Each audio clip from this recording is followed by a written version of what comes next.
안녕하세요. 한밭독수리입니다. TV 드라마 협상의 기술 보셨나요? 그 드라마에서 주인공 윤준호는 백발의 카리스마 넘치는 산인그룹 M&A 팀장이었죠. 전 너무 재밌게 봤는데요. 오늘 주제는 바로 드라마 협상의 기술에서 핵심적으로 다루는 키워드 M&A, 즉 포괄 양수도 계약입니다. 그럼 바로 포괄 양수도 계약이 뭔지, 그 특징과 종류, 취지와 유의사항에 관해 알아보도록 하겠습니다.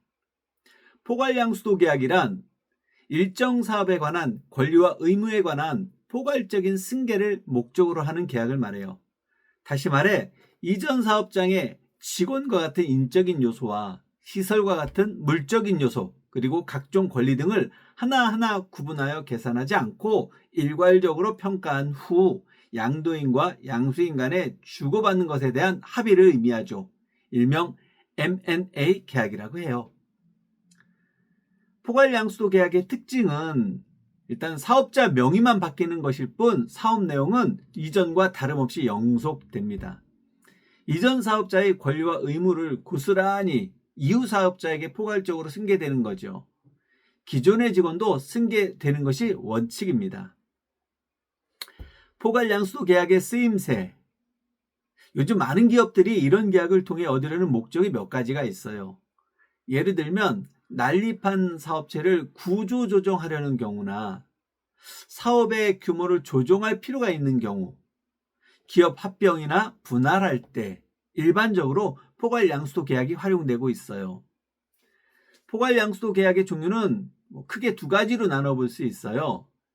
양수도하려는 기업이나 사업의 규모에 따라 전체 포괄양수도 계약과 부분 양수도 계약으로 구분할 수 있지요. 전체 포괄 양수도 계약은 사업체의 모든 부분을 양수하거나 양도하는 경우로 소유와 경영을 전부 넘기는 것을 말해요. 부분 포괄 양수도 계약은 사업체의 일부만을 양수하거나 양도하는 경우로 전부가 아닌 일부의 소유와 경영권이 넘어가는 것을 말합니다. 포괄 양수도 계약의 취지는 보통 부동산 임대사업 등에서는 양도 양수할 때 부가가치세가 발생하게 되는데요. 매수인은 매도인에게 부가세를 줘야 하고 매도인은 세무서에 가서 부가세를 납부해야 하죠.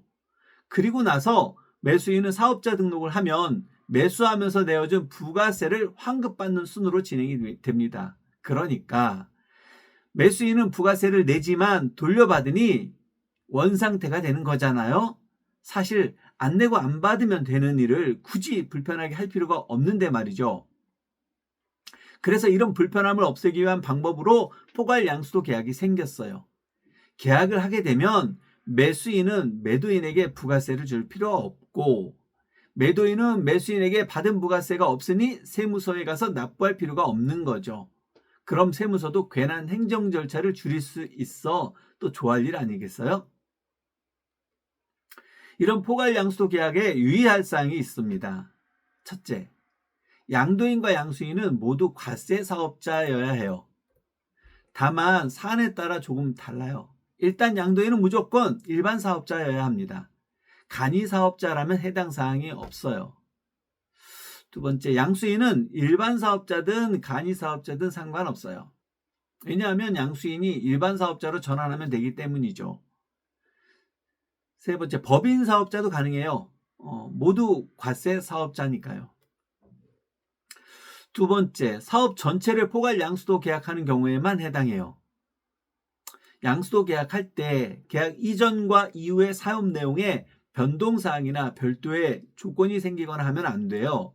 한마디로 어떤 변경 없이 그대로 이전하는 경우에만 해당합니다.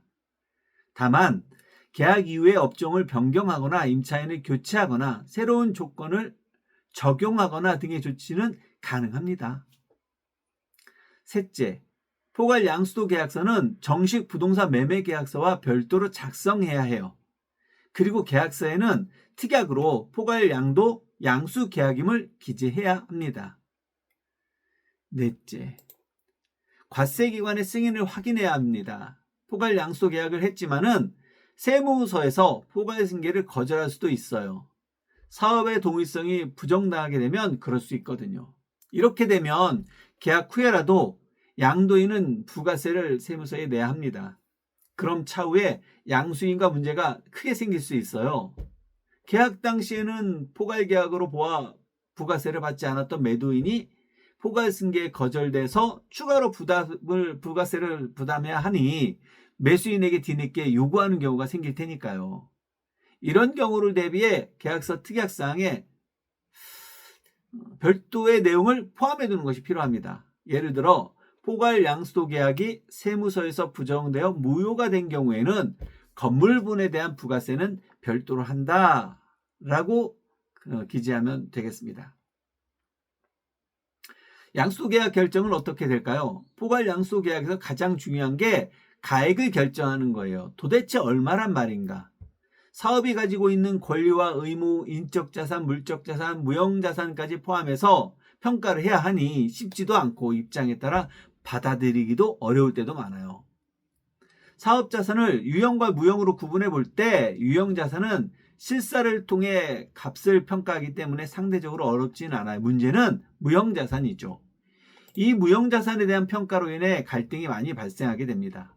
무형 자산은 업종이나 사업체에 따라 다르겠지만 통상 권리금으로 불리기도 해요. 아마도 포괄 양수도 계약을 잘 진행하기 위해서는 무형 자산, 즉 권리금에 대한 평가에 관해서 상호간에 받아들일 수 있는 합리적인 수준으로 결정이 되어야 원만히 계약이 성사될 거라 봅니다. 이상으로 포괄 양수도 계약이 뭔지, 특징과 유의사항, 취지, 양수도 가액 결정에 관한 내용을 정리해 보았습니다. 오늘 하루도 쌓여가는 부동산 공부 덕분에 뭔지 모를 자신감도 생기고 또 봄비에 풍성해지는 자연의 힘이 느끼면서 새로운 생기가 도는 것 같습니다. 오늘도 감사한 하루가 아닐 수 없네요. 지금까지 한밭 덕술이었습니다. 감사합니다.